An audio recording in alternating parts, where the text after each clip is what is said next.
തേജോദീപകം ജീവദായകം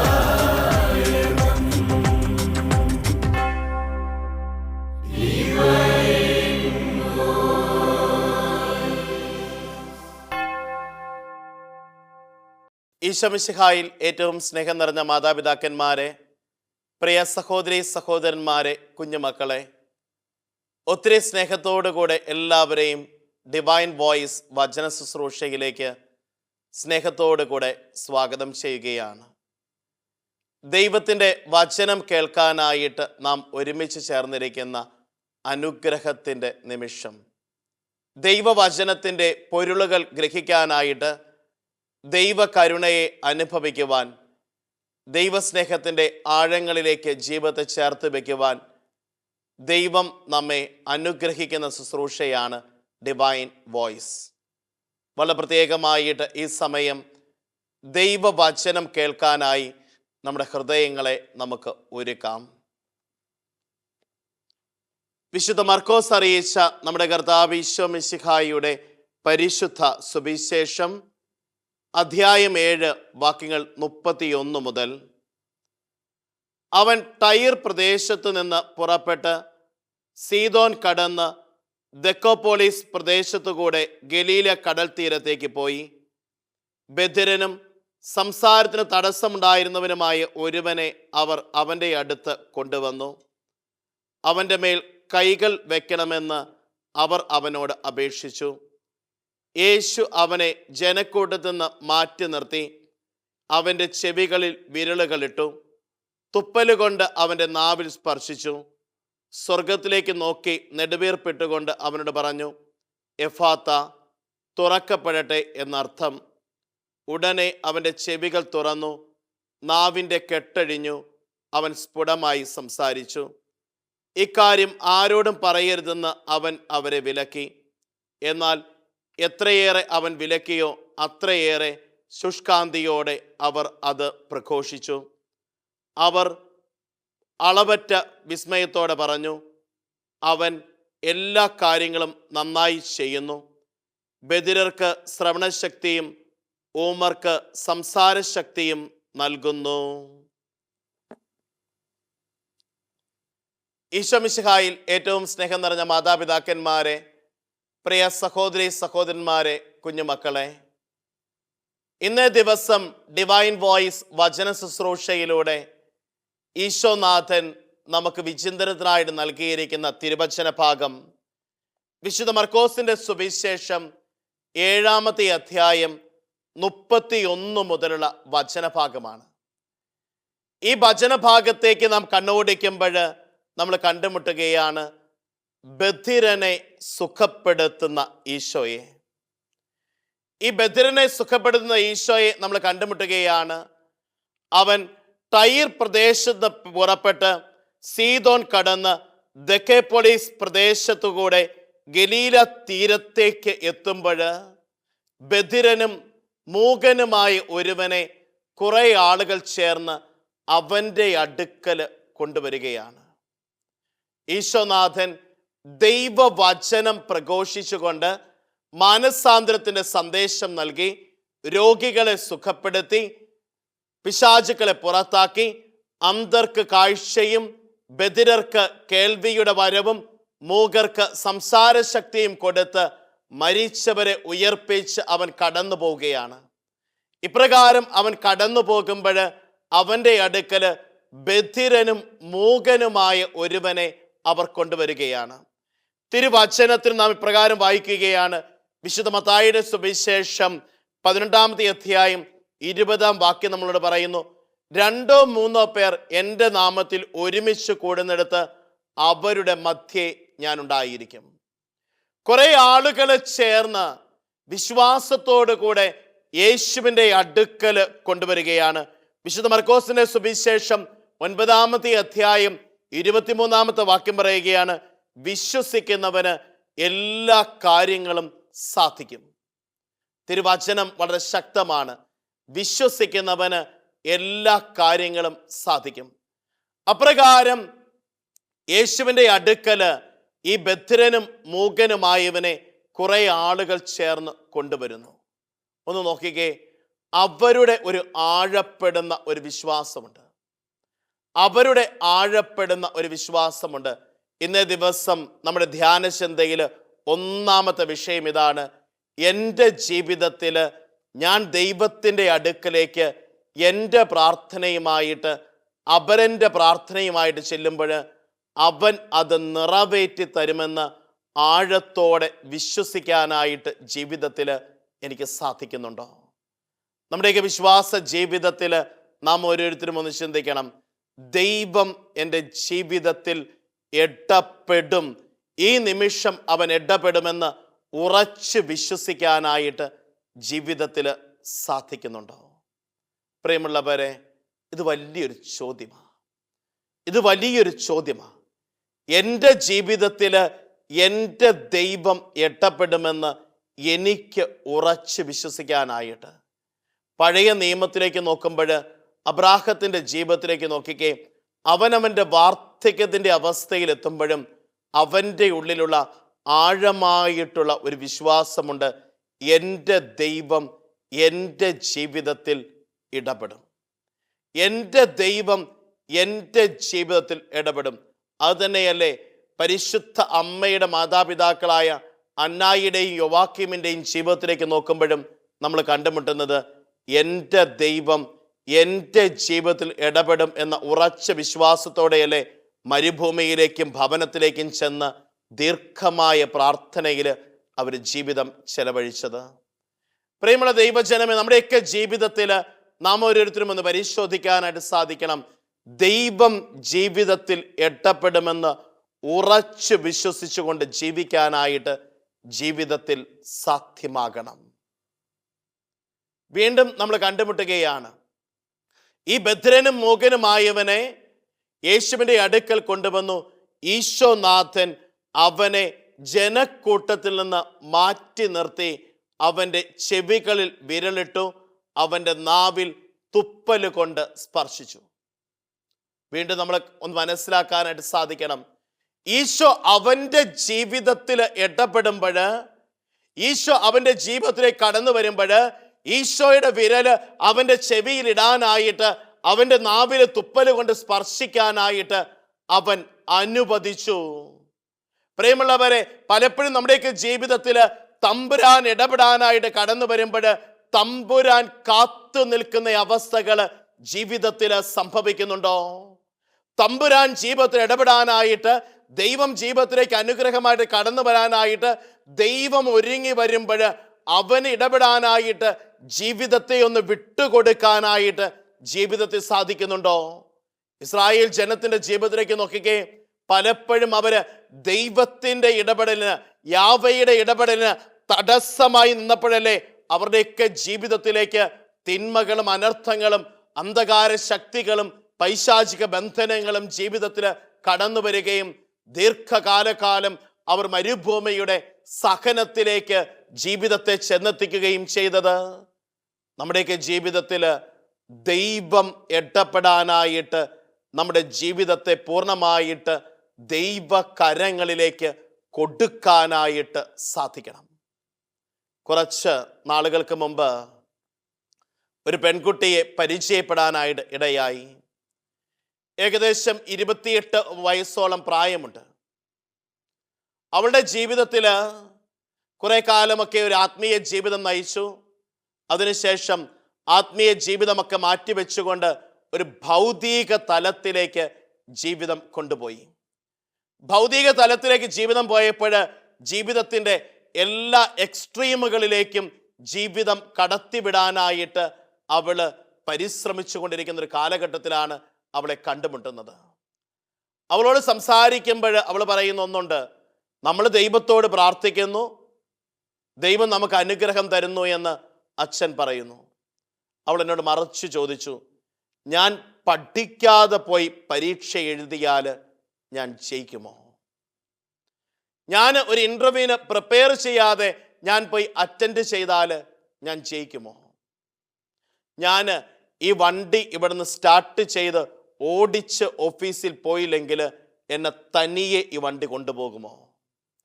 ഇപ്രകാരത്തിലുള്ള ചോദ്യങ്ങൾ ഒന്നിനു പുറകെ ഒന്നായിട്ട് കുറെ അവൾ എൻ്റെ മുൻപിലേക്ക് നിരത്തി.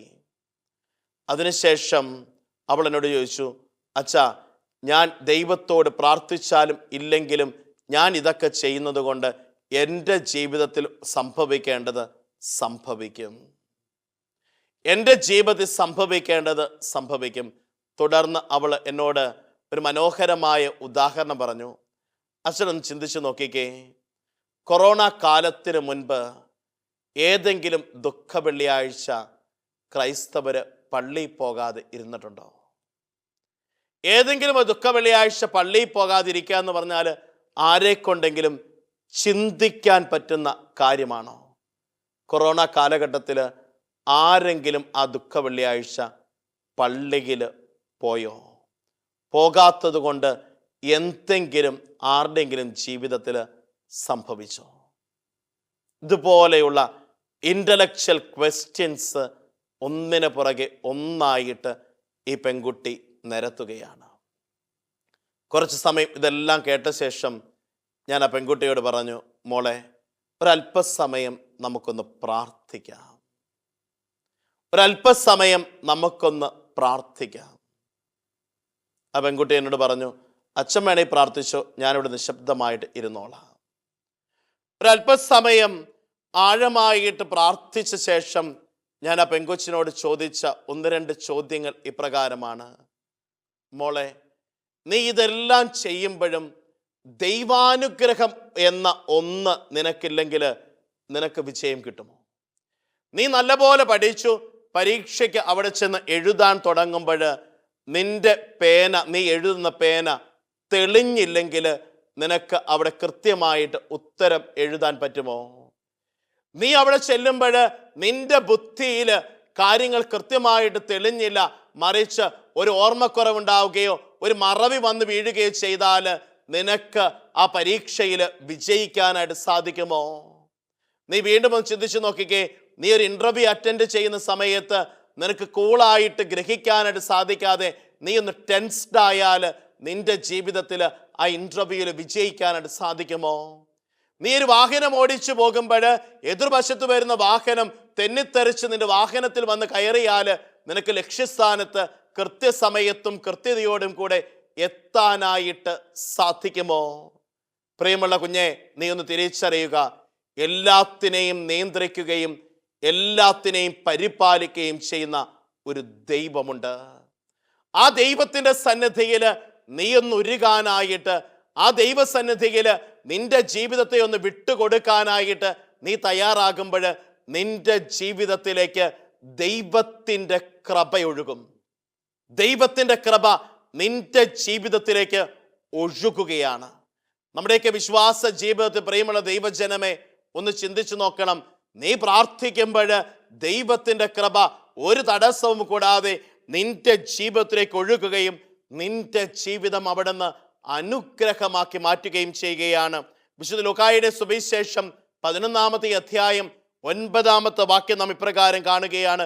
ചോദിക്കുവിൻ നിങ്ങൾക്ക് ലഭിക്കും, അന്വേഷിക്കുവിൻ നിങ്ങൾ കണ്ടെത്തും, മുട്ടുവിൻ നിങ്ങൾക്ക് തുറന്നു കിട്ടും. ജീവിതയാത്രയിൽ നാം ഓരോരുത്തരും ഒന്ന് ചിന്തിച്ചു നോക്കണം. ദൈവത്തോട് ചോദിക്കാനായിട്ട്, ദൈവസന്നിധിയിൽ അന്വേഷിക്കാനായിട്ട്, ദൈവസന്നിധിയിൽ മുട്ടി വിളിക്കാനായിട്ട് ജീവിതത്തിൽ തയ്യാറാകുമ്പോൾ ദൈവാനുഗ്രഹത്തിൻ്റെ ശക്തിയും അഭിഷേകവും ജീവിതത്തിൽ സംഭവിക്കുകയാണ്. പ്രിയമുള്ളവരെ, പലപ്പോഴും നമ്മുടെയൊക്കെ ചിന്താധാരകളെ ഒന്ന് മാറ്റാനായിട്ട്, ഒന്ന് പുനർപ്രതിഷ്ഠിക്കാനായിട്ട് ജീവിതത്തിൽ സാധ്യമാകണം.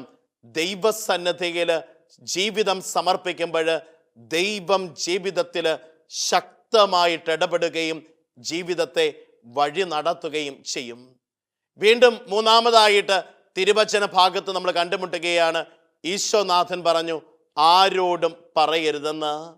പക്ഷേ അവർ തീവ്രമായിട്ട് അവർക്ക് ലഭിച്ച അനുഭവത്തെ അപരനുമായിട്ട് പങ്കുവെക്കുകയാണ്. ലഭിച്ച ദൈവാനുഗ്രഹത്തെ പങ്കുവെക്കുക. പ്രിയമുള്ളവരെ, കൃപയുടെ വലിയൊരു പ്രത്യേകതയാണ്. കൃപയുടെ വലിയൊരു പ്രത്യേകതയാണ്. കൃപ ജീവിതത്തിൽ സംഭവിച്ചു കഴിയുമ്പോൾ അതിനെ അടക്കി വെക്കാനായിട്ട് ജീവിതത്തിൽ സാധിക്കില്ല.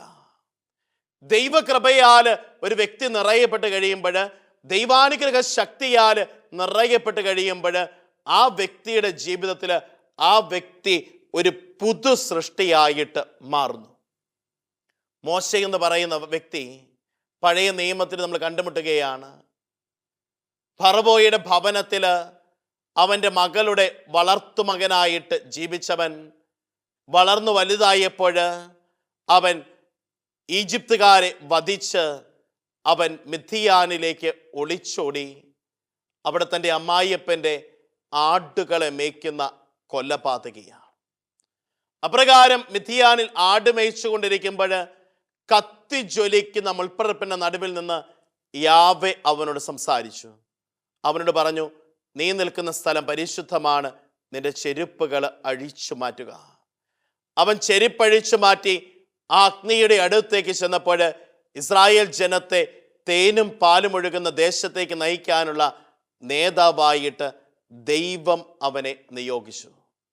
എന്താണ് അവൻ്റെ ജീവിതത്തിൽ കൊടുത്ത അടയാളം? ജന്മന വിക്കനായിരുന്നവൻ്റെ വിക്ക് അവൻ എടുത്തു മാറ്റി അവൻ ഫറവോയുടെ മുൻപിൽ സ്ഫുടമായിട്ട് സംസാരിച്ചു. ഇസ്രായേൽ ജനത്തിന് വേണ്ടിയിട്ട് അവൻ ഫറവോയുടെ മുൻപിൽ സ്ഫുടമായിട്ട് സംസാരിക്കുകയാണ്. പ്രിയമുള്ള ദൈവജനമെന്ന് തിരിച്ചറിയാൻ സാധിക്കണം.